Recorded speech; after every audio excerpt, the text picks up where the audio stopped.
It is the summer of 1943, and if you were to walk the shingle beach at Dungeness in the county of Kent, you would see nothing particularly unusual. A cluster of whitewashed bungalows sits along the coastline, the kind of modest seaside dwellings that dot England's southern shores. A little further along, a cheerfully painted ice cream parlor, Brown's the sign reads, stands ready to serve holidaymakers who are decidedly not coming, because there is a war on. Nearby, the low rumble of machinery drifts from what appears to be a working garage. Gulls wheel overhead. The English Channel stretches gray and indifferent toward the horizon, toward occupied France, toward the enemy. None of it is what it appears to be. Behind the flaking window frames of those bungalows, beneath the cheerful signage of that ice cream shop, inside the unremarkable facade of that garage, something extraordinary is being assembled in secret. Enormous centrifugal pumps, each one capable of driving hundreds of tons of petroleum products per hour, sit concealed inside structures designed to look utterly mundane from the air. The men working inside them are under strict orders. They do not discuss their work. They do not describe what they are doing to their families. They understand, with perfect clarity, that if the Luftwaffe were to identify what is being built along this coastline, the entire Allied plan to liberate Europe could be strangled before it had properly begun.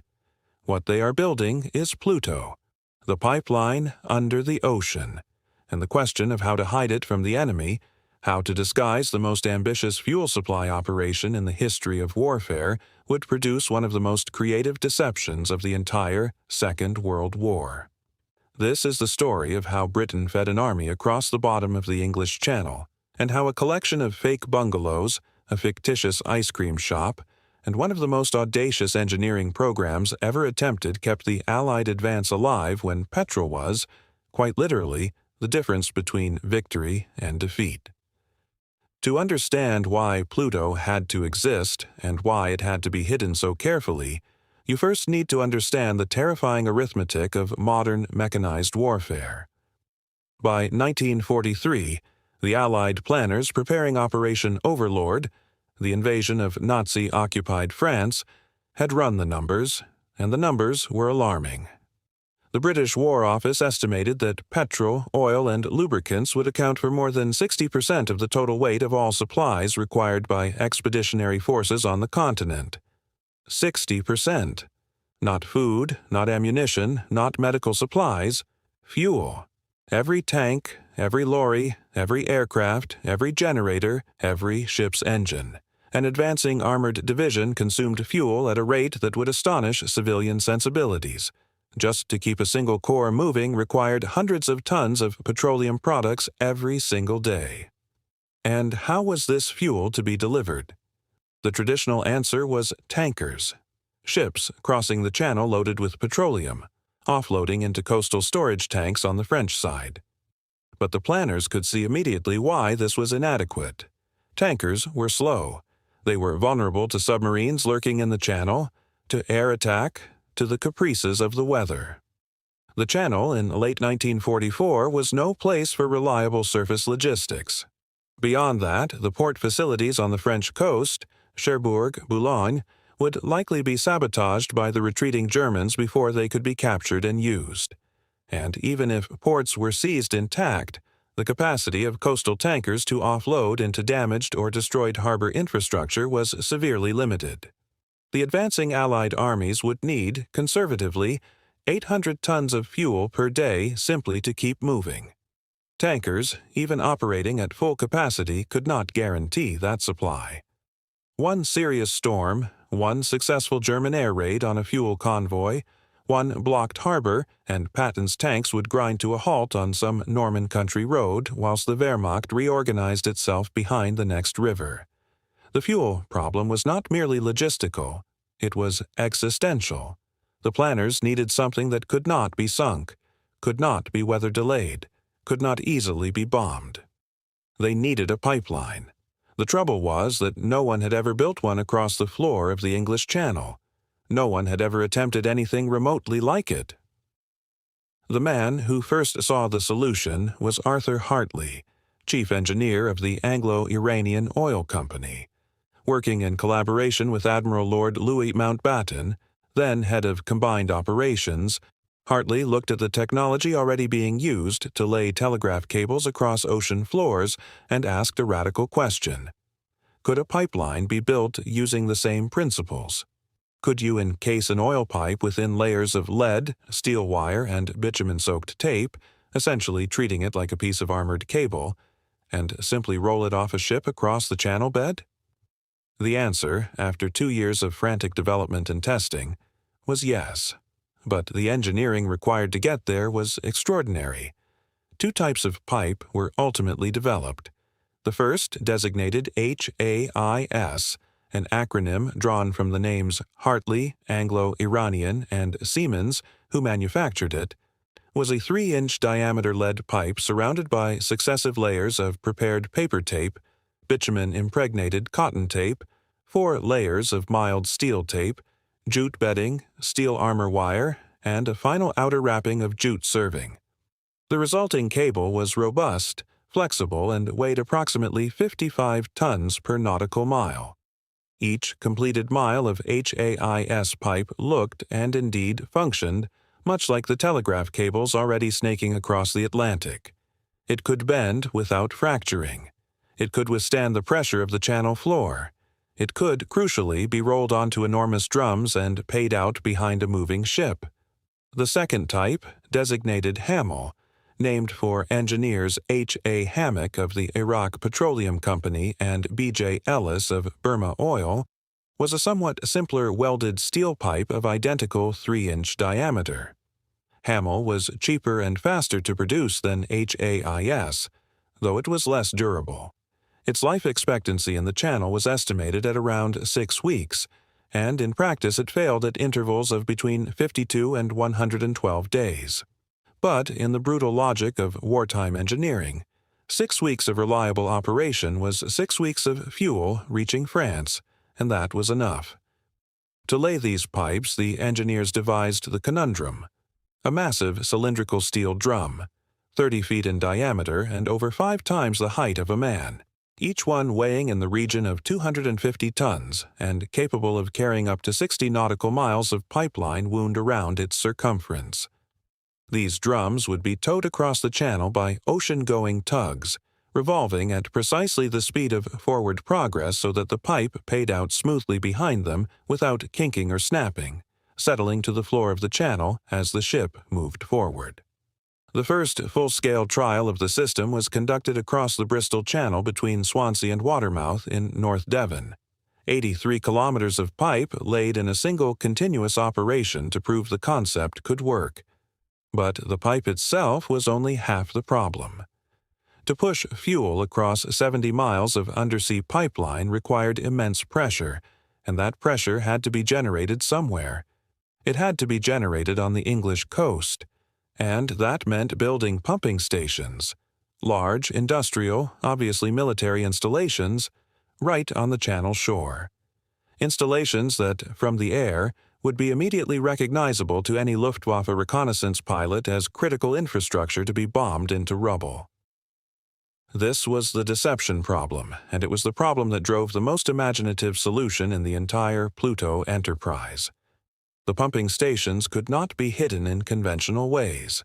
They were too large, too numerous, and required too much access for construction and maintenance to be buried underground or concealed beneath camouflage netting alone. They needed to be built in plain sight, and then made to look like something else entirely. The decision taken by the PLUTO planners was almost preposterous in its audacity. Rather than trying to conceal the fact that structures existed at all, they would simply change what those structures appeared to be. At Dungeness and Greatstone on Romney Marsh, 2 of the 3 main terminal sites on the Kent coast, a total of 27 seaside bungalows and houses were either adapted or newly constructed directly over and around the pumping infrastructure. These were not rough approximations. They were finished, convincing residential properties, complete with window frames, curtains, garden gates, and the authentic dilapidated charm of English seaside housing. Pilots looking down from altitude would see nothing more alarming than a modest coastal village. One pumping station was disguised as an old coastal fort, its industrial machinery invisible behind thick stone walls that had no strategic significance whatsoever. Another became a golf club. A heavily fortified coastal station was hidden inside what appeared to be a bomb-damaged holiday camp, its entrances built into the existing ruined structures so that the damage itself served as camouflage. A 1930s residential home, a fisherman's cottage. Each one hiding beneath its domestic exterior, the thunder of enormous pumps driving petroleum at high pressure through 3-inch pipes toward the French coast. And then there was Brown's Ice Cream. This pumping station, disguised as a working ice cream factory on the Dungeness shore, is perhaps the single most eccentric piece of industrial camouflage in British military history. The signage was painted. The facade was built out. From the road, from the air, from any casual inspection, it was an ice cream business, a completely plausible feature of an English seaside landscape, attracting no attention whatsoever from Luftwaffe reconnaissance cameras scanning for military infrastructure. A 2,000-ton petrol storage tank, large enough to be noticed by any aerial observer, was hidden behind a carefully planted screen of trees. The logic was consistent throughout. Use the ordinary landscape of English civilian life as the disguise. Hide the extraordinary inside the mundane. If you are finding this interesting, a quick subscribe helps more than you know. The construction of all this infrastructure on the Kent coast was itself a logistical challenge. Components for the PLUTO line at Dungeness were delivered along the Romney, Hythe, and Dymchurch Railway, a narrow-gauge tourist railway that continued to look entirely civilian from the air, even as it ferried the components of one of the war's most secret operations. Over 1,000 miles of overland pipeline were constructed to bring fuel from the oil terminals and ports at Liverpool and Bristol southward to the Channel shore, threading through the English countryside in what was, by any measure, an extraordinary feat of wartime engineering. The pipeline arriving at the Mersey was connected to a platform in the river opposite the Britannia Public House, where American and British tankers would tie up and pump their cargo directly into the system. The first PLUTO pipeline was laid on August 12, 1944, 2 months and 6 days after D-Day. The route, codenamed Bambi, ran 130 kilometers from Shanklin Chine on the Isle of Wight to Quirkeville near Cherbourg, across the Channel's deepest water, in just 10 hours.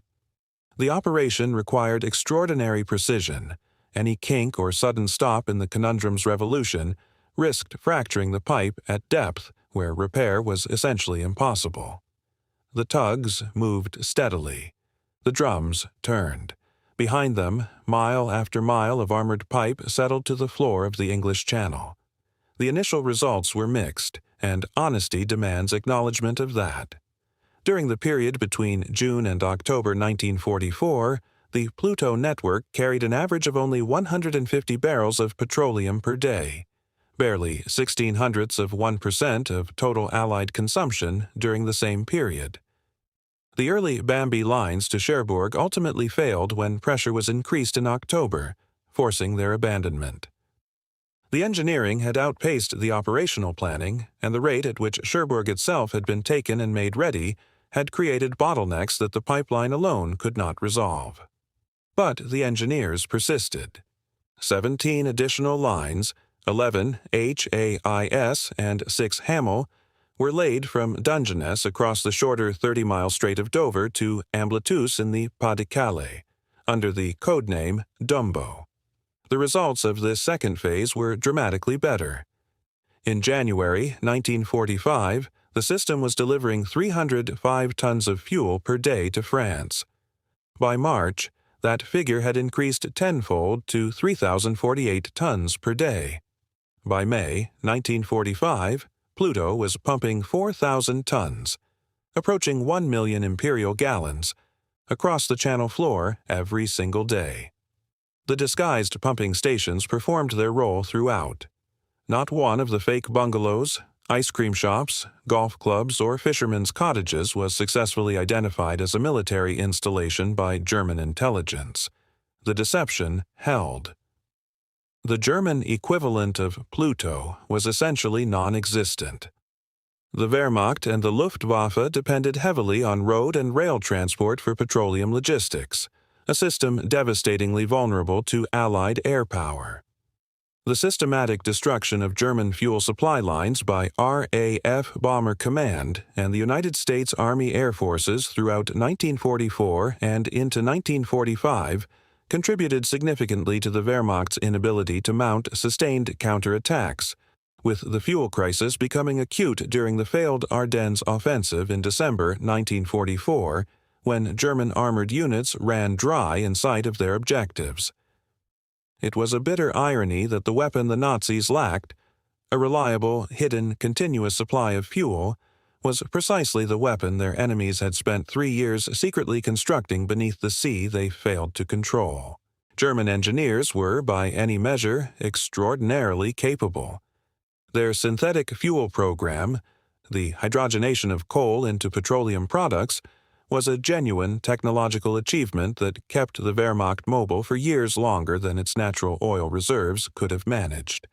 But that program depended on fixed industrial plants that were enormous, unmissable, and utterly vulnerable to strategic bombing. The Leuna works, the Pulitz refinery, the Brux plant, these were systematically destroyed over the course of 1944, and no amount of dispersal or repair could replace what was lost quickly enough. Germany had no answer to the PLUTO concept because the concept itself belonged to an engineering tradition, submarine cable technology, flexible armored conduit, that German military planning had simply never considered as a logistics solution. The Americans developed their own overland pipeline solution, a system following the Red Ball Express lorry route through France, but this was a land-based construction, considerably simpler in engineering terms than what the British had accomplished beneath the Channel, requiring no novel pipe technology and facing none of the extraordinary challenges of undersea deployment. The fundamental innovation of PLUTO, flexible armored undersea pipeline laid at operational speed from a rotating drum, was genuinely without precedent in military or civilian engineering history. Other Allied nations observed the PLUTO concept with interest. The Royal Australian Navy was involved in elements of the system's operation, and there was serious consideration of adapting the technology for potential use in the Pacific theater, though the war's end made this unnecessary. What PLUTO demonstrated: that fuel could be delivered continuously, securely, and at high volume across open water using fixed undersea infrastructure, would echo through subsequent decades of offshore oil and gas engineering in ways that cannot be precisely quantified but can scarcely be overstated. It is worth sitting with the total figure for a moment. From the laying of the first undersea line in August 1944 to the end of active pumping in July 1945, the PLUTO network delivered a total of approximately 2.35 million long tons of petroleum products to Allied forces on the continent of Europe. That figure represents an enormous fraction of the fuel that kept Allied armor rolling eastward through France, Belgium, the Netherlands, and into Germany itself. The pipeline that followed the front line as it moved, extending again and again across French and Belgian territory, was described by one assessment at the time as second only in engineering, daring to the artificial Mulberry harbors constructed for the D-Day landings. And yet, this achievement did not emerge from nowhere. It grew directly from the parallel achievement of concealment, from the determination of a group of British planners and engineers to face the problem of making enormous industrial infrastructure invisible, and to solve it not through burial or camouflage netting alone, but through an act of collective imagination. They decided to play the enemy's assumptions against him. The Luftwaffe's reconnaissance pilots were looking for military installations. What they found, over Dungeness and Greatstone, was a seaside village, a golf club, an ice cream shop.